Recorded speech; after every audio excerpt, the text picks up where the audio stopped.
ఈరోజు జగన్మోహన్ రెడ్డి గారు చాలా సుదీర్ఘమైనటువంటి ప్రెస్ మీట్ పెట్టారు.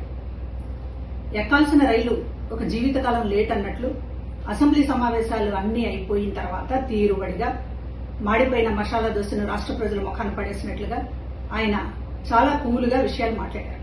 ఈ విషయాల్ని అసెంబ్లీలో ఎందుకు మాట్లాడలేదు అనేటటువంటి మొట్టమొదటిగా కనీసం సమాధానం కూడా చెప్పకుండా జగన్మోహన్ రెడ్డి గారు దాటేశారు. 100 కోట్ల రూపాయలు ఖర్చు పెట్టి ప్రతిరోజు అసెంబ్లీ సమావేశాలను 16 రోజుల పాటు నిర్వహిస్తే ఒక్కరోజు కూడా ఆయనతో పాటు ఆయన ఎమ్మెల్యేలు కూడా అసెంబ్లీకి రాకుండా రాష్ట్ర ప్రజల సమస్యల మీద మాట్లాడకుండా తీరుబడిగా 20 రోజుల తర్వాత విలేకరుల సమావేశం అంటూ పెట్టి ఆయన మాట్లాడినటువంటి మాటలు అసందర్భం, అసత్యాలు. అసందర్భంగా ఈ రోజున ఆయన మాట్లాడినటువంటి తీరు చాలా ఆశ్చర్యం కలిగించింది. ఒకటి, ఆయన ఆర్థిక విధ్వంసం గురించి ఏదో మాట్లాడారు. అప్పులు చేస్తున్నారు రాష్ట్ర ప్రభుత్వం అనేటటువంటి దీంతో మాట్లాడుతూ కాగ్ రిపోర్టుని కోట్ చేశారు. అయ్యో జగన్మోహన్ రెడ్డి గారు, కాగ్ రిపోర్టుని మీరు కోట్ చేయాలి అనుకుంటే గతంలో మీ హయాంలో కాగ్ రిపోర్టు ఏం చెప్పింది అనేటటువంటిది కోట్ చేసి ఉంటే బాగుండేది కదా. కాగ్ రిపోర్టు మా ప్రభుత్వానికి చాలా కితాబిచ్చింది అని మీరు ఏదైనా చూపించదలుచుకుంటే ఆ స్లైడ్ ఎందుకు వేయలేకపోయారు? కాగ్ రిపోర్ట్ ని ఆధారం చేసుకుని మాట్లాడాలి అని అంటే మన ప్రభుత్వానికి కాగ్ రిపోర్ట్ ఏమన్నా కితాబులు ఇచ్చి ఉంటే అది రిఫర్ చేయాలి. కానీ మీకు మీ హయాంలోనూ మీ అప్పులకు సంబంధించి మీ ఆర్థిక విధ్వంసాన్ని గురించి కాగ్ చెప్పింది కదా, దాన్ని ఎందుకు సైలెంట్ మోడ్ లో పెట్టారు? ఇంకొకటి, ఈ ఆర్థిక విషయాలు మాట్లాడుతూ కేంద్రానికి మేము లేఖ రాస్తాం, కేంద్ర ఆర్థిక శాఖకి చేసిన అప్పుల మీద అని మాట్లాడుతున్నారు. అంటే రాష్ట్రానికి అప్పు పుట్టకుండా చేయడానికి మీరు దేశవ్యాప్తంగా అంతర్జాతీయంగా లేఖలు రాస్తున్నారు. రాష్ట్రానికి అప్పు పుట్టకూడదు అనేది మీ కంకణం కట్టుకుని మీ ప్రయత్నం మీరు చేస్తున్నారు. లేఖలు రాయాలి అనుకుంటే చాలా సమస్యలు ఉన్నాయి. రైతులు గిట్టుబాటు ధరలు మీరే చెప్పారు, గిట్టుబాటు ధర లేదని. గిట్టుబాటు ధర మీద ఏ రోజు కేంద్రానికి ఒక్క లేఖ రాయకుండా ఇవాళ అప్పు పుట్టకుండా చేయడానికి మాత్రం లేఖలు రాస్తానండం రాష్ట్రం మీద మీరు అన్న కత్తిగట్టారా జగన్మోహన్ రెడ్డి గారు?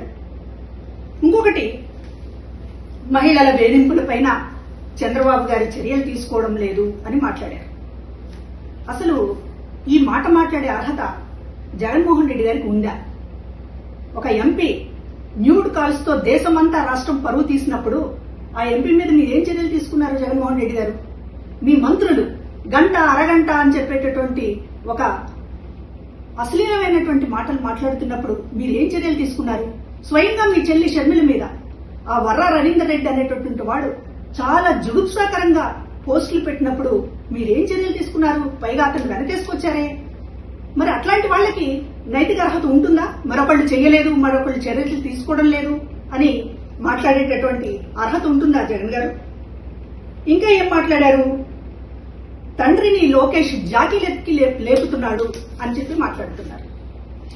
తండ్రులుండి ఎవరైనా కొడుకులు జాకీలు ఎత్తుతారు. గొప్పతనం ఉన్నప్పుడు మరింతగా ఎత్తుతారు. మీలాగా రాజశేఖర రెడ్డి గారి పథకాలకు పేరు తీసేయడం, రాజశేఖర రెడ్డి గారిని డౌన్ చేసి మీలాగా పైకి వెళ్లాలనుకోవడం అందరు కొడుకులు చేయలేరు కదా. కాబట్టి లోకేష్ గారు తండ్రిని ఎత్తుతారు ఖచ్చితంగా. ఇంకా విషయం, కల్తీ నెయ్యి పరకామణి చోరీ గురించి అంత సుదీర్ఘంగా మాట్లాడుతుంటే రాష్ట్ర ప్రజలకు అనుమానం వస్తుంది. ఎందుకంటే ఇప్పటిదాకా మీ ప్రమేయం ఉందని ఎవరు అనుకోవట్లేదు. సరే, ఏదో జరుగుంటుంది అనేటటువంటి ఉద్దేశంతో ఉన్నప్పటికీ కూడా మీరు పదే పదే అసలు ప్రెస్ మీట్ పెడుతున్నదే దానికోసం అన్నట్లుగా. కల్తీ నెయ్యికి సంబంధించి, పరకామణికి సంబంధించి చంద్రబాబు గారికి, లోకేష్ గారికి కాస్త బురద పూద్దామని చేస్తున్నటువంటి ఒక విస్తృతమైనటువంటి ప్రయత్నం చూస్తుంటే దొంగే దొంగ అని అరిచినట్లుందే. ఏదో జగన్మోహన్ రెడ్డి గారికి సంబంధం ఉందేమో, పదే పదే ఆ విషయాన్ని మాట్లాడుతున్నారు అనేటటువంటి అనుమానం రాష్ట్ర ప్రజలకు వస్తుంది. ఇవాళ మీరు పరకామణి చోరీ గురించి మాట్లాడుతున్నటువంటి తీరు గతంలోనేమో అదేదో చిన్న తప్పన్నారు, ఇవాళేమో ఎందుకు బెయిల్ ఇప్పించారని అంటున్నారు. గతంలో పరకామణి చోరీ కేసు చిన్నదైందా? భక్తులకి న్యాయం చేయటము, దేవుడికి న్యాయం చేయడము అంటే సొమ్ము అప్పు చెప్పడమేనా? శిక్షించవద్దా? నేరస్తుల్ని శిక్షించవద్దా? మీరు ఆ తప్పు చేసి ఇవాళ నాకు దేవుడి మీద చాలా భక్తి ఉంది, లేకపోతే ఇతర విషయాలన్నీ కూడా మాట్లాడుతున్నటువంటి తీరు చూస్తుంటే మీ పాపాన్ని కడుక్కోవడానికి ఎదుటి వాళ్ళు కూడా బురదలో ఉన్నారు అని చెప్పేటటువంటి ప్రయత్నం చూస్తుంటే మాత్రం ఖచ్చితంగా తిరుపతి విషయంలో మీరేదో దాస్తున్నారు. జగన్మోహన్ రెడ్డి గారికి స్వయంగా ప్రమేయం ఉన్నటువంటి విషయాల్ని దాయటానికే పదే పదే ప్రెస్ మీట్ వంకతోటి కల్తీ నెయ్యి గురించి, పరకామణి గురించి మాట్లాడుతున్నారు. రాష్ట్ర సమస్యల మీద కంటే కూడా ఆ విషయాలనే ప్రస్తావిస్తున్నారు అనేటటువంటిది అర్థమవుతోంది. ఇక నిరుద్యోగ భృతి, ఆడబిడ్డ నిధి, హామీలు, వీటన్నిటిని నిలదీస్తున్నాం అంటున్నారు. ఎక్కడ నిలదీశారు మీరు? ఏ ఎమ్మెల్యే మాట్లాడాడు అసెంబ్లీలో? చెప్పండి. నిలదీశామంటే ఏంటి? విలేకరుల సమావేశంలో కదలకుండా కుర్చీలో కూర్చుని మాట్లాడడమా? మీకు అధికారం ఇచ్చింది ఎందుకు? అసెంబ్లీలో ఎందుకు నిలదీయలేకపోతున్నారు? మీ కాళ్ళు చేతులు పడిపోయినాయా? ఎందుకు మాట్లాడడం లేదు? మాట్లాడితే ఇంకొక మాట అన్నారు, ఎమ్మెల్యేలు ఆటలాడుతున్నారు అని. అయ్యా, ఎమ్మెల్యేలు ఆటలు మాత్రమే ఆడారు. మేమందరం ఐక్యంగా ఉన్నామని రాష్ట్రానికి భరోసాని ఇవ్వడానికి ఆటలు మాత్రమే ఆడారు. మీలాగా రాష్ట్రంతో ఆడుకోలేదు. 3 రాజధానులు అనేటటువంటి పేరుతో రాష్ట్రంతో ఆడుకోలేదు. కాబట్టి ఇవాళ ఎమ్మెల్యేల ఆటల మీద లేకపోతే మరొక దాని మీద కామెంట్ చేసే ముందు మీరు చేసింది ఏంటి? అసలు మా హయాం అని పదే పదే డబ్బా బాదుకుంటున్నారే. మీ హయాం అంత గొప్పగా ఉంటే ఎందుకు మిమ్మల్ని ఓడించారు? ఎందుకు మిమ్మల్ని 11 సీట్లకు పరిమితం చేశారు? ప్రజల గొంతును మీరు వింటున్నారా? ఎప్పుడైనా వింటున్నారా? చుట్టూ మంది మార్బలన్నేసుకుని సీఎం జగన్ అని అనిపించుకోవడం తప్ప ఒక ప్రజల దగ్గరికి వెళ్లి, ఒక ప్రజల గుంపు దగ్గరికి వెళ్లి ఎందుకు మీరు నాకు ఓట్లు వేయలేదని మీరు ఒక్కరోజైనా అడిగారా? 2 ఏళ్లలో కనీసం మీ నాయకులను అడిగారా? కనీసం మీ కార్యకర్తలను అడిగారా? అదంతా పోయి మా హయాం ఏదో స్వర్ణయుగం. ఏం స్వర్ణయుగం అండి మీ హయాము?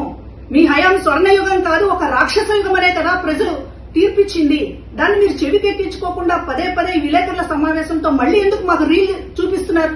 మీ రాక్షస కాండని మళ్లీ రీల్ చేసి చూపిస్తున్నారు తప్ప మీ హయాం గురించి కనీసం మీరు ఇప్పటికైనా సరే వాస్తవాలు తెలుసుకోండి, సరిదిద్దుకోండి. ఇది నా విన్నపం.